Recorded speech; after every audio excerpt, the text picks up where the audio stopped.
Rose-Marie Ferron est née en 1902, à Saint-Germain-de-Grandtemps. Elle est la 10e d'une famille de 15. Son père avait une boutique de forge. Il l'a fermée à un moment donné. Il n'y avait pas assez de clients, puis ils ont mouvé aux États-Unis. Marie-Rose, elle a eu une grosse fièvre à l'âge de 5 ans. Ça l'a laissée infirme.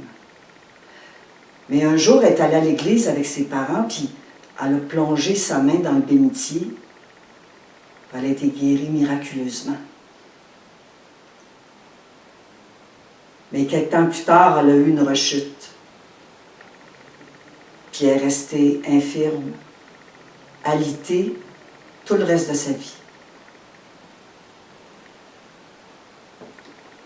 Rose-Marie, elle avait les pieds croches. Elle avait les jambes qui n'allaient pas dans le même sens. Elle avait une main toujours fermée. Puis ses ongles rentraient dans sa paume, il n'était pas capable d'y ouvrir. Puis elle avait la mâchoire contractée toujours. Elle ne mangeait presque pas parce qu'elle avait le tube digestif trop étroit. La seule chose qu'elle mangeait, c'était l'hostie.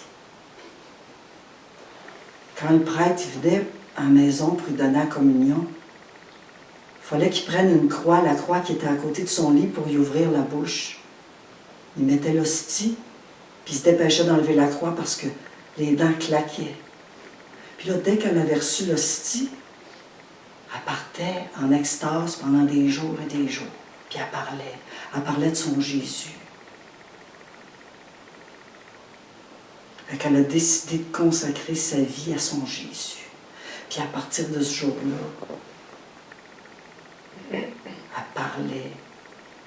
Elle lisait dans les pensées. Elle entendait même à travers les murs. Les gens, ils venaient la voir. Elle avait les stigmates du Christ. Les pieds, les mains, la lance dans le côté, le cœur qui saignait, la couronne d'épines, puis les plaies de la flagellation. Elle les avait toutes. C'est rare. Elle souffrait, là. Elle avait un don, là. Le prêtre, il dit que c'était le don de bilocation. Elle pouvait se trouver à plusieurs places en même temps. Puis là, elle parlait. Là, elle disait, Jésus, lâche pas ma main, où c'est que tu m'amènes? Puis elle parlait, puis elle parlait. Puis elle repartait en extase, des jours et des jours. Ses plaies, ils saignaient le vendredi.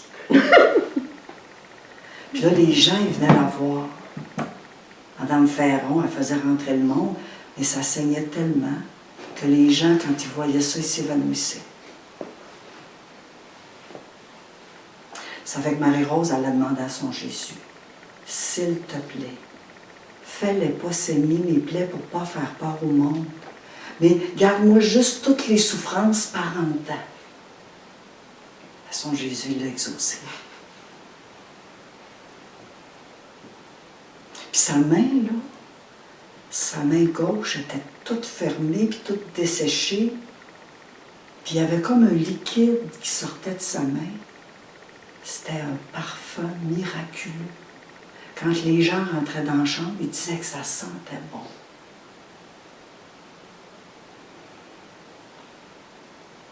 Une fois, il y a une femme qui est venue la voir parce qu'elle avait bien peur de son premier accouchement. Fait que Marie-Rose, elle a prié. Puis le jour que la femme elle a accouché, la mère, le curé, puis son bon docteur étaient dans la chambre avec Marie-Rose. Puis la femme, elle accouchait loin. Bien, Marie-Rose, elle s'est mise à avoir les contractions de l'accouchement. Pareil comme la femme. Puis là, ils ont vu son ventre se gonfler, comme s'il y avait un vrai bébé. Eux autres, ils pensaient que le bébé sortirait, mais non, il n'y a rien eu. Puis après, elle avait comme dans le milieu du ventre quelque chose de pointu qui était là. Ils ont touché. C'était l'os de sa hanche qui était rendu là.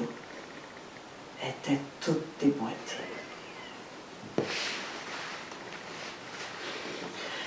Elle avait un bon docteur. Il était vraiment bon pour elle. Il venait l'aider. Il venait aider la mère. Parce que Marie-Rose, quand il fallait changer le lit, il fallait qu'elle détache. Puis quand il la détachait, elle revenait en petite boule.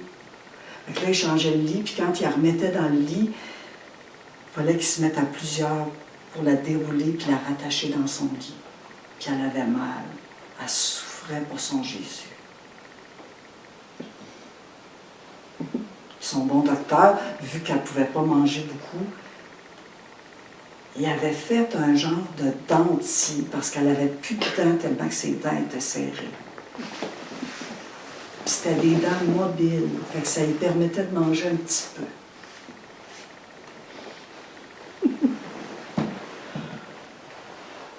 Puis une fois, il a enlevé le dentier pour faire des ajustements pour qu'elle soit confortable. Puis il a vu, dans le palais du dentier, il y avait la face de Jésus.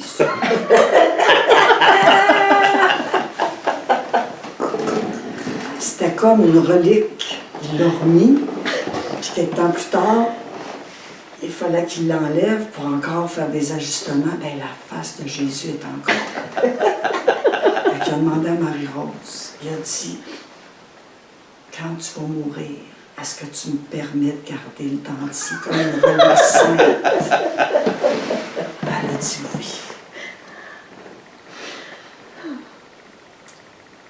Rose-Marie Ferron est morte à 33 ans, comme son Jésus. Le bon docteur, il a essayé d'y enlever le dentier.